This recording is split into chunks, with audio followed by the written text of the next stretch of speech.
এখন চহৰতে বিনুৱে তাইৰ স্বামী আৰু তাইৰ দুজনী ছোৱালীৰ সৈতে এটা সৰু ঘৰত বাস কৰিছিল। বিনুৰ স্বামীৰ এটাই কাম আছিল, বিনুৱে উপাৰ্জন কৰা পইচাৰে মদ খোৱা আৰু দিনৰে দিনটো আৰামত শুই থকা। বিনুৱে লোকৰ ঘৰে ঘৰে কাম বন কৰি যেনে তেনে ঘৰখন আৰু তাইৰ দুয়োজনী ছোৱালীকে পঢ়ুৱাই আছিল। এবাৰৰ কথা, এদিন বহুত জোৰত বৰষুণ দিছিল আৰু বৰষুণত তিতি তিতিয়েই বিনুৰ দুয়োজনী ছোৱালী স্কুলৰ পৰা ঘৰলৈ আহিছিল। তোমালোক দুয়োজনী তিতি তিতিয়েই গুচি আহিলা যে? আমি বহুত সময় ৰলো, কিন্তু বৰষুণ কমায়েই নাছিল, সেইবাবে গুচি আহিলো। দেৰি হলে তুমি চিন্তা কৰিবা যে। বৰষুণ আহিলে আমাৰ নিচিনা দুখীয়া মানুহৰ বাবে বৰ দিগদাৰ হয়।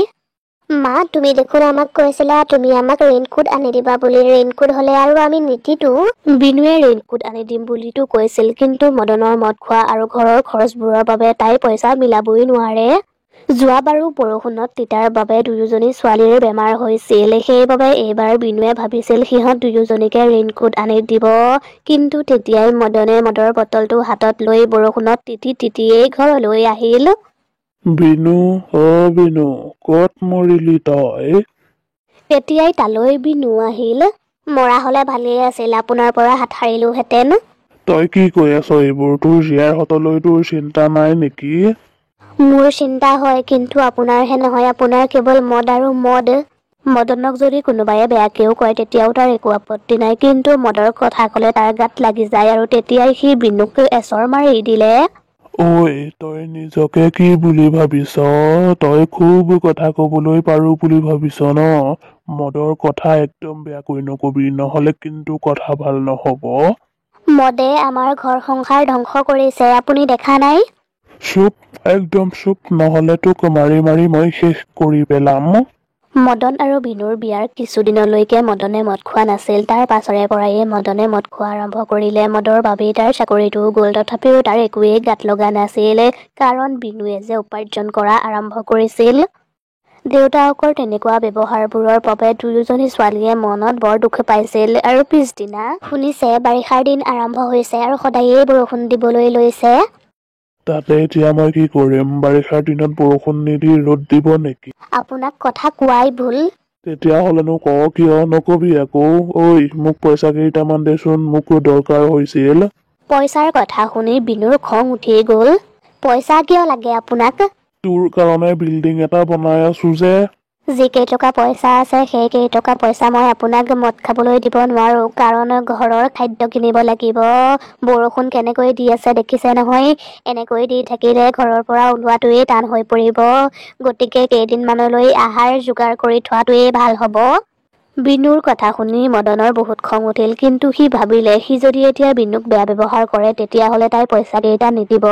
সেইবাবে সি বহুত ভাবি চিন্তি মৰমেৰে বিনুক কলে, বিনু, মই জানো মই বহুত বেয়া মানুহ, কাৰণ না মোৰ তোমাৰ চিন্তা আছে, না মোৰ ছোৱালী দুজনীৰ। পতককে মদনৰ ব্যৱহাৰ সলনি হৈ যোৱাৰ বাবে বিনুৰ সন্দেহ হল, আৰু তেতিয়াই তাই কলে, আপুনি জানেনে ৰুমি আৰু চুমিৰ ৰেইনকোট এটাও নাই, সিহঁত সদায় বৰষুণত তিতি তিতিয়েই ঘৰলৈ আহে। বিনু, তুমি এইবোৰ কথা কৈ আৰু মোক লাজ নিদিবা। মই সকলোবোৰ জানো, এই সকলোবোৰ মোৰ বাবেই হৈছে ন। মই তোমাক কথা দিছো, মই আৰু আজিৰে পৰা কেতিয়াও মদ নাখাও। সঁচানে? সঁচাকৈ কৈছো মই। মদনে তেনেকুৱা কথা বহুতবাৰ দিছিল, কিন্তু সি পালন কৰিবহে পৰা নাছিল। বিনুৱে ভাবিলে আৰু এটা তাক সুবিধা দিওঁ।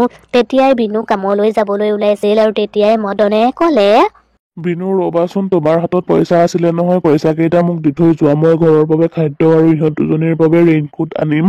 মদনৰ কথা শুনি বিনুৰ চিন্তা হল, তাই যদি এতিয়া পইচাখিনি মদনক দি দিয়ে আৰু সেই পইচাখিনিৰে সি যদি মদ খাই দিয়ে তেতিয়া কি হব। আৰু তেতিয়াই মদনে কলে, কি হল বিনু, কি ভাবিছা তুমি? মোক পইচা দিবলৈ ভয় লাগিছে ন?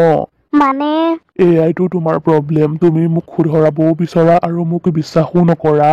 বিনুৱে এইবাৰো ভুল কৰিলে, আৰু তাই খাদ্য আনিবলৈ থোৱা পইচাখিনি মদনক দি দিলে, আৰু তাৰ পাছত তাই কামলৈ গুচি গল। বৰ আহিছে একেবাৰে ঘৰৰ খাদ্য কিনিবলৈ ভোকে পিয়াহে শুব পাৰি কিন্তু মদ নোখোৱাকৈ শুব নোৱাৰি না। সেইদিনাও বহুত জোৰকৈ বৰষুণ দিছিল আৰু ঘৰত যিখিনি বস্তু আছিল সেয়াৰে বিনুৱে খাদ্য বনাই থৈছিল আৰু তাই মদন অহালৈ অপেক্ষা কৰি আছিল। ঠিক 9:30মান বজাত মদন ধলং পলং হৈ ঘৰলৈ আহিছিল আৰু তাক দেখি বিনুৱে সকলোবোৰ কথা গম পাইছিল আৰু তেতিয়াই তাই খঙেৰে ক'লে, ঘৰৰ খাদ্য বস্তু আৰু ইহঁতৰ ৰেইনকোট ক'ত?